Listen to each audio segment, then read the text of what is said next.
Um quarto das startups mapeadas estão focadas em gestão e eficiência de processos na área de saúde. E por que isso? Em geral, a inovação do Brasil, ela tem a oportunidade de gerar novos negócios, mas não só em saúde, mas em vários outros segmentos, a inovação se dá primeiro por um processo de melhoria contínua. Isso acontece na indústria, acontece no varejo e também está acontecendo na parte de health, na área de saúde. Então é natural que a gente comece a inovar, como o nosso mercado e o nosso empreendedor ou líder é muito conservador, é natural que ele comece com pequenas práticas e a primeira coisa é tentar ser melhor naquilo que ele já faz. Conforme ele aprende com isso e conforme ele entende melhor a dinâmica do mercado, ele passa a investir em novos negócios. Então, primeiro, a garantia, a sobrevivência e a melhoria do que já existe. Isso é um processo natural em grande parte das empresas estabelecidas no Brasil. Tá? Então, aqui, basicamente, elas estão focadas aí em gestão, né, e procedimentos relacionados à prontuária de paciente. Uma parte está ligada a marketplace, oferta de serviços, né, e isso compõe boa parte das soluções.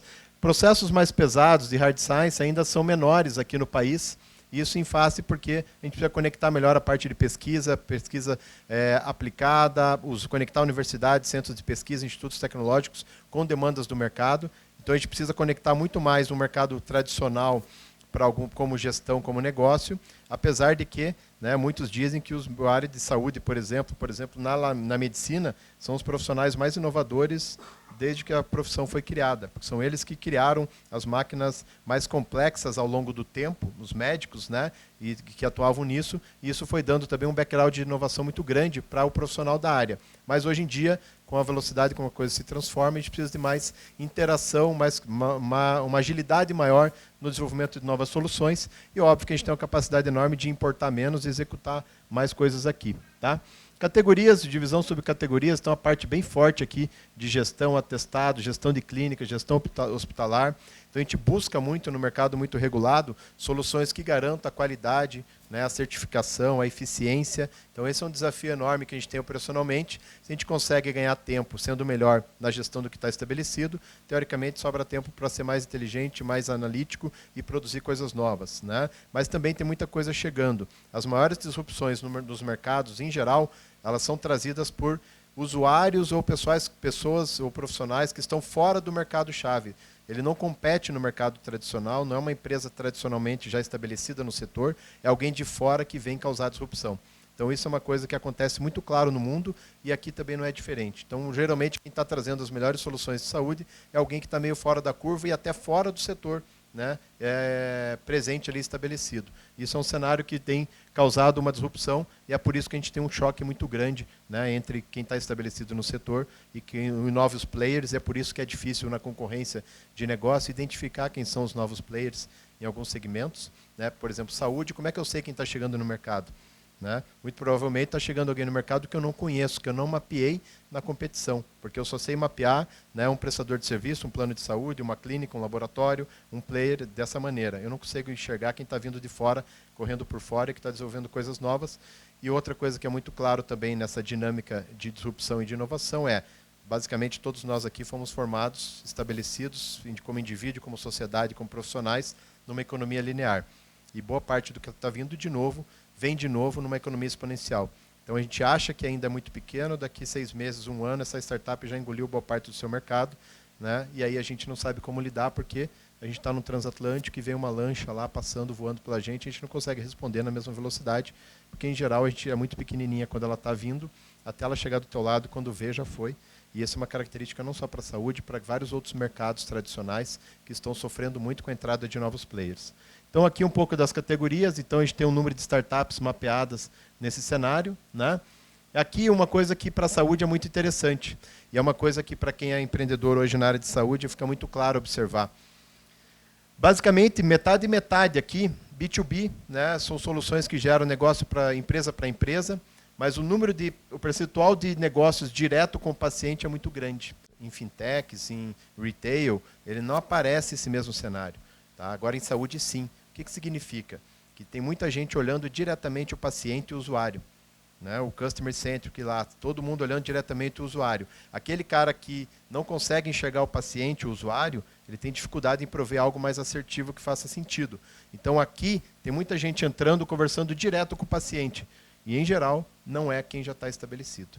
Não é o laboratório, não é a clínica, não é o médico, não é o psicólogo, o dentista, não é esse profissional que está ali conectado. Em geral, vem alguém de fora conectar diretamente com o paciente. E a gente vai ver isso de várias maneiras, tanto que aí tem uma questão de automedicação, uma série de preocupações com o comportamento social, onde o Google é o pai de todos, inclusive é o principal médico de boa parte da população. Dá um Google lá e vê o que precisa, o que está tendo, e essa reação ela é impactante para o cenário e para o mercado. Para vocês terem uma ideia, nesse estudo a gente mapeou 386 empresas, startups, né, que já tem presença de mercado, já tem market fit, já tem faturamento, já estão ofertando soluções. E aí, a gente no reporte do ano passado, exatamente um ano atrás, a gente tinha 288 startups. Então, não só cresceu o número de startups oferecendo soluções no mercado, como a gente tem também uma quebra, uma mortalidade de um ano para outro muito significativa. Em geral, são de startups que estavam oferecendo soluções de gestão ou alguma coisa comercializando processos na internet, serviços ou produtos na internet. Então, a quebra também de um período para o outro é algo muito natural em diversos segmentos. As startups têm um tempo de vida, ciclos muito mais rápidos de maturação de negócio, e se ela não vira, falta capital, falta recurso, ela acaba não continuando. Então, fica lá stand-by ou fecha de vez, e o empreendedor vai fazer outras coisas, mas, em geral, a gente tem um surgimento cada vez maior de novos negócios para trabalhar nesse setor. E também, para quem acompanha ou se não acompanha, o segmento que mais recebe dinheiro depois de segurança é saúde no mundo todo. Grandes corporações estão drivando, como a gente fala lá no ecossistema, mas alocando novos negócios, recursos só em negócios relacionados à saúde. E isso está sendo feito com GE, com Philips, com grandes corporações. Aqui algumas que se destacam um pouco mais no setor. Então, vocês já ouviram falar de Doutor Consulta, da RAI também, já ouviram falar da RAI Technology, né? Então, o projeto lá que a gente conheceu há uns 2, 3 anos, no Tecnologia e Saúde da Unimed, né, Fer? O pessoal aparecendo com um aparelho desse tamanho, que faz os exames, hoje está em parte na rede Nicei, tem várias soluções, investido pela Positivo e com outros players, chamando muita atenção do mercado. O cara consegue converter uma estrutura enorme de laboratório num equipamento que cabe em cima da mesa, que às vezes parece um vaporizador de ambiente, né? Então, isso é um dos modelos, é uma startup curitibana. Então, a gente tem outros aqui que já estão causando impacto grande no padrão de comportamento do consumidor. E uma das coisas também que faz a gente mudar a percepção sobre serviço de saúde é o que outros mercados estão tendo como soluções que mudam os nossos hábitos enquanto indivíduo, que faz com que a gente queira aquele modelo facilitado em vários outros segmentos. Então, numa conversa que eu fiz para dirigentes da Unimed, eu estava falando sobre isso. O que mais vai incomodar a Unimed não é a 1000 ou outro player. É o que a gente faz com Uber, com iFood, com tudo mais, que no toque eu consigo resolver uma série de coisas. Isso na saúde também é. Talvez eu fique tão mal acostumado com Netflix, com Airbnb e com outros aplicativos em outros segmentos, que isso vai fazer com que eu queira a mesma coisa no mercado de saúde. E aí é que vai causar o grande desconforto e a percepção do que é um serviço que me atende e o que já não me atende plenamente, né? Aqui, mostrar algumas startups que estão se tornando promissoras. E aí tem algumas boas no mercado aí, também falar de um case curitibano que é o Laura, né, usa inteligência artificial aplicada a soluções ligadas à saúde, tem um pouco mais de hard science, a gente está usando mais machine learning, aprendizado, para entender processos e diagnósticos e a partir dali conseguir ser mais preditivo, identificar padrões e poder prover soluções mais assertivas, mais adequadas no tratamento de pacientes.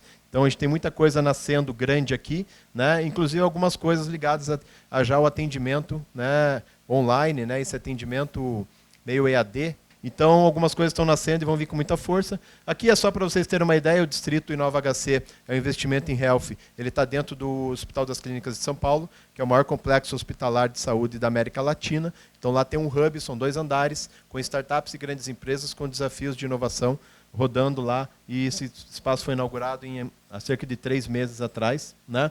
Aqui uma ideia de health techs pelo mundo, e a gente vê quando elas estão mais concentradas no mercado americano, em alguns lugares da Europa, mas principalmente na China. Então é absurdo, é agressivo o investimento em tecnologia e soluções na China em todos os segmentos, e é óbvio que é uma guerra fortíssima de competição aí por inteligência, por dados, por soluções do mercado, e os chineses vão desembarcar aí cedo ou tarde com muita solução pesada, e aquilo que faz muito sentido, né? Então, e aí aqui é um pouco do nosso mapeamento, que vocês podem baixar lá no distrito.me.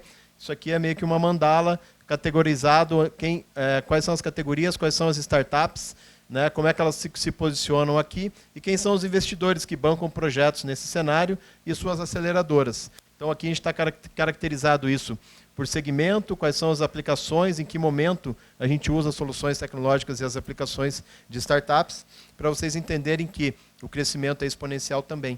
Então, a gente tem um número gigantesco de novas startups criando solução de saúde. Saúde com várias tendências, macro tendências mundiais, como o envelhecimento da população, por exemplo, vai gerar novas plataformas, novas matrizes de negócio, e é isso que a gente está apostando muito e que grandes empresas apostam para solucionar os desafios que a gente tem daqui no escape da longevidade, uma série de coisas que está rolando, que a gente acredita, muitos estudos, que 100 anos, 110 anos vai ser algo super natural para a gente, sem falar na conexão com robôs e com outras coisas que estão previstas aí. Então, nesses 15 minutos, a ideia é de apresentar ao distrito um pouco desse estudo de health. Tem muito mais no site e muito mais a gente pode colaborar com vocês no bate-papo ao final. Eu estou à disposição. Muito obrigado.